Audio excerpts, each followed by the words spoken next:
behind me, is, quote, at the top of Russia's agenda in its relations with Israel. Now, we report Russia and Israel, and Vladimir Putin sent a letter to Israeli Prime Minister Naftali Bennett recently demanding control over this 19th century church in the old city of Jerusalem, right next to the Church of the Holy Sepulchre. It's called the Alexander Nevsky Church. It's in a courtyard, and Putin is demanding control over it. Long story short, Israel agreed to hand over control to Russia about 2 years ago under Prime Minister Netanyahu, who was the leader at the time. An Israeli court went back on that decision a little while ago and said, no, we won't hand over control, and now Russia is demanding control. And folks, bet your bottom dollar the main reason they are doing that is because they are very angry, as we discussed on yesterday's newscast. Again, I encourage you to check it out. We got into the prophetic implications as well, the war of Gog and Magog, Ezekiel 38 and 39, but Russia is doing this clearly and playing up now the Palestinian issue, including Putin's call with Mahmoud Abbas, the Palestinian Authority leader, earlier this week. They're doing that as a way to strike back at Israel over the Israeli Foreign Ministry's condemnation of Russian war crimes in Ukraine. So now Russia is going to turn around and say, well, you're committing crimes against the Palestinians. That's how this is going to work, and tensions are going to increase. And now this church in Jerusalem has become a flashpoint. Moving on now, the Russian president does not appreciate that foreign weapons are making their way into Ukraine. The Russians have said many times that those are legitimate targets once they get onto Ukrainian soil. Clearly, economic targets are legitimate for the Russians as well in response to sanctions against Russia. The EU is calling this decision to shut off the gas pipes to Poland and Bulgaria blackmail. Well, Moscow says it's just policy. The EU says that both countries are now being supplied by other countries. Poland, in fact, says that it won't need Russian gas at all by the fall. But let's keep in mind that 40% of Europe's gas comes from Russia. And the Russians are even warning Poland, for instance, because a pipeline goes through its territory en route to Germany, warning the Poles not to siphon gas from that line, or it will shut it off even to the Germans as well.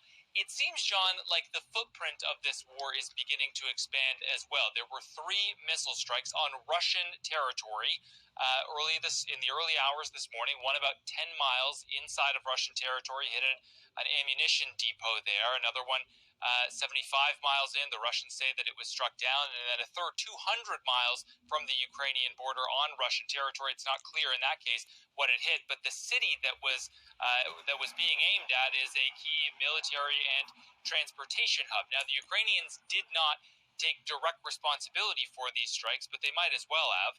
An advisor to President Zelensky said that if you invade another country, sooner or later, debts have to be repaid, and also said that karma is a cruel thing.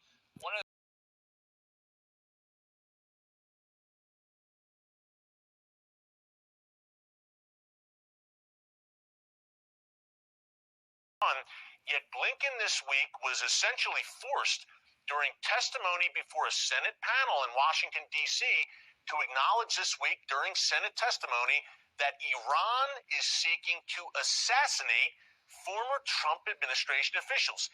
He was pressed by Texas Republican Senator Ted Cruz, who said, hey, in those Iran nuclear talks that your administration is hell-bent on making come to fruition and striking a new deal with the mullahs, are you requiring that Iran not seek to murder former U.S. Secretaries of State? So Blinken was pressed for an answer, and he had to say, well, yes, Iran certainly, it's an ongoing threat, according to Blinken, certainly is seeking to target current and former U.S. officials. In particular, Trump administration officials, Secretary of State Mike Pompeo, the former secretary, one of his top aides, Brian Hook, also National Security Advisor, the former advisor, John Bolton. They have all been in the Iranian regime's crosshairs. Again, folks, a stunning revelation.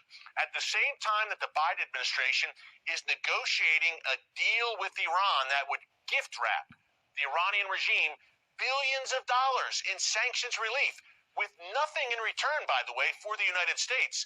At the same time as these talks are unfolding, Iran is actively plotting to assassinate U.S. government officials. Now it goes deeper. He acknowledged, and this was all Senator Cruz was referring to a recent State Department report laying all of this out.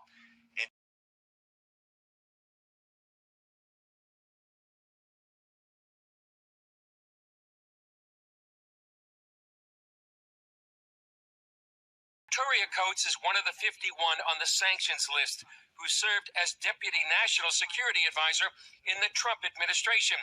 She warns Iran has attempted attacks on U.S. soil before. They have expressed the intent to do violence against people in the United States. You go back to the 2011 plot against the then Saudi ambassador to the United States. Obviously, they are willing to do that. So far, Iran has not been successful on U.S. soil, but Coates says they only have to be successful once.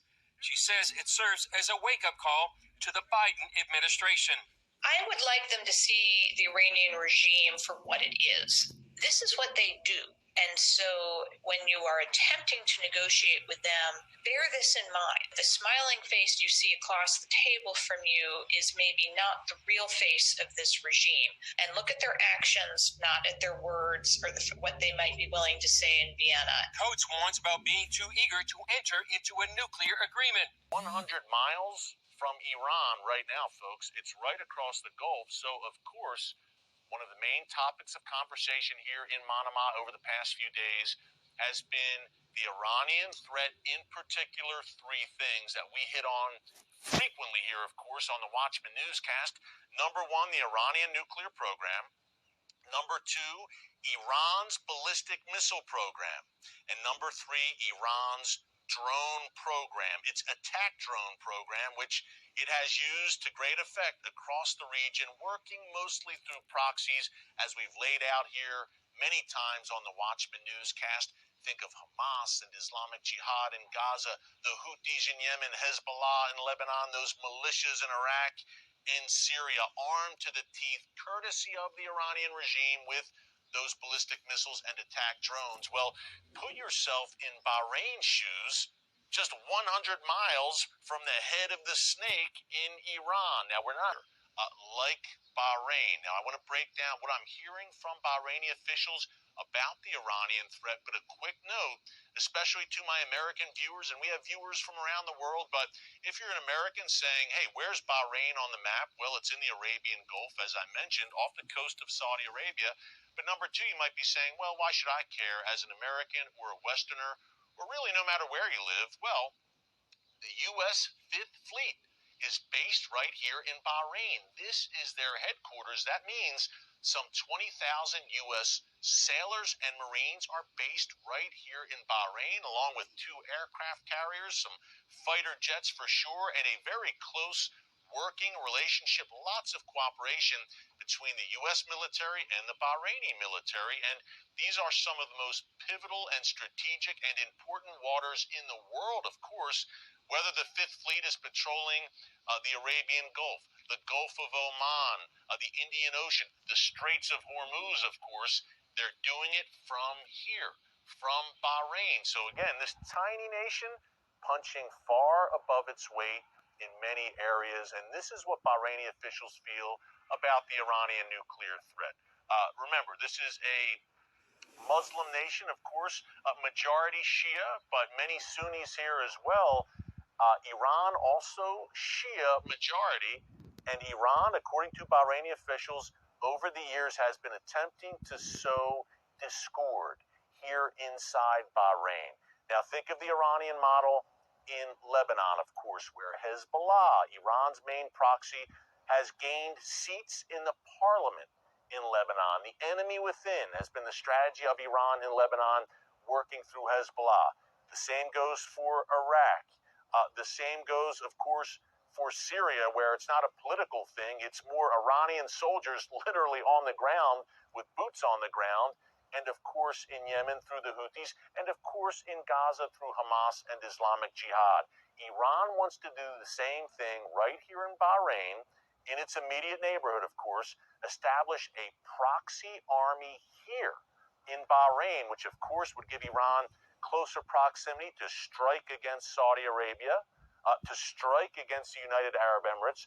That's what Iran wants to do here. That's number one. But there's been some great police and security work here by Bahraini forces, and certainly help from the U.S. And now that the Abraham Accords are in full effect, Israel and Bahrain have a great and growing security relationship as well. The other thing that Iran wants to do, of course, is to develop nuclear weapons. Bahrainis are concerned about those drones and missiles that have struck Saudi Arabia on a regular basis that struck Abu Dhabi. A stone's throw from here in the United Arab Emirates over the past few months, yes, that Iranian proxy, the Houthis, targeting Abu Dhabi as well. And Bahrain is very concerned about that coming here, but the nuclear threat that I mentioned looms large over this nation and over the entire region. Now, one interesting point to close on here is we're talking Abraham Accords, and one theme also in my discussions with the Bahraini officials, as this cooperation is just growing with Israel, a lot of synergy there, Bahraini officials would love Iron Dome. We've discussed that here in the newscast in the past. Will Israel supply Iron Dome to Saudi Arabia and the United Arab Emirates, which have been, the Saudis in particular, under siege by Iranian via the Houthis, attack drones and ballistic missiles? If you enjoyed this presentation, feel free to comment, like, share, and subscribe to this YouTube channel. And thanks for watching.